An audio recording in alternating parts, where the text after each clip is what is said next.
Wala na siya rito sapagkat siya'y muling nabuhay, gaya ng kanyang sinabi. Halika kayo't tingnan ninyo ang hinimlayan niya. Isang gabi, ang pamilya Cruz ay nagtipon sa sala ng kanilang bahay. Tahimik ang lahat. Ang kanilang ina ay nasa ospital matapos ang isang biglaang karamdaman. Hindi nila alam kung ano ang mangyayari. Ang bawat pagtunog ng cellphone ay nagdudulot ng kaba. Sa mga sandaling iyon, ang tanging magagawa nila ay maghintay at manalangin. Pagdating ng umaga, tumunog ang cellphone ni Chris. Ang balitang narinig nila ay hindi nila inaasahan. Bumubuti na ang kalagayan ng kanilang ina at maaari na siyang makauwi sa loob ng ilang araw. Biglang napalitan ng tuwa ang lungkot. May mga luha, ngunit ngayon ay luha ng kagalakan.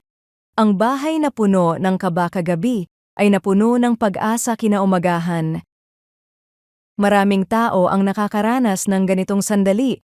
Isang sandali kung saan ang takot ay napapalitan ng pag-asa. Ngunit ang kagalakan na dulot ng muling pagkabuhay ni Hesukristo ay higit na dakila kaysa sa anumang magandang balita na maaari nating marinig sa mundong ito. Sa umaga ng unang Pasko ng pagkabuhay, ang mga kababaihan ay pumunta sa libingan ni Jesus na puno ng lungkot at pangamba, ngunit sinalubong sila ng mensaheng nagbago sa kasaysayan. Wala na siya rito, sapagkat siya'y muling nabuhay. Ang libingan ay walang laman. Si Kristo ay buhay. Ang muling pagkabuhay ni Jesus ay patunay na tinanggap ng Diyos Ama ang kanyang sakripisyo sa krus. Ang kasalanan ay nabayaran na at ang kapangyarihan ng kamatayan ay natalo na.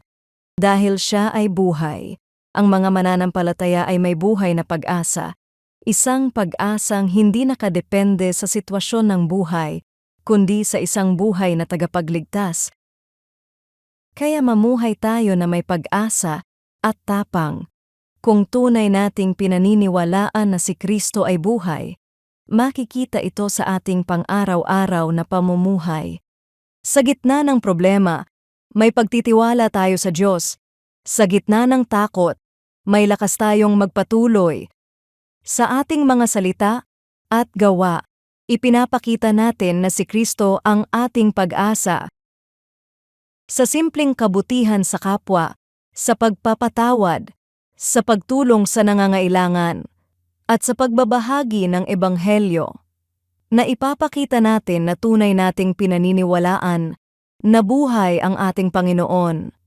Napapakita ko ba sa aking pamumuhay na naniniwala akong buhay si Kristo? Panginoong Jesus, salamat sa iyong muling pagkabuhay. Salamat sapagkat sa iyo ay may tunay na pag-asa at bagong buhay. Tulungan mo akong mamuhay araw-araw na may pananampalataya at tapang, at gawin mo akong patotoo ng iyong kabutihan sa aking pamilya at sa aking kapwa. Sa pangalan ni Jesus.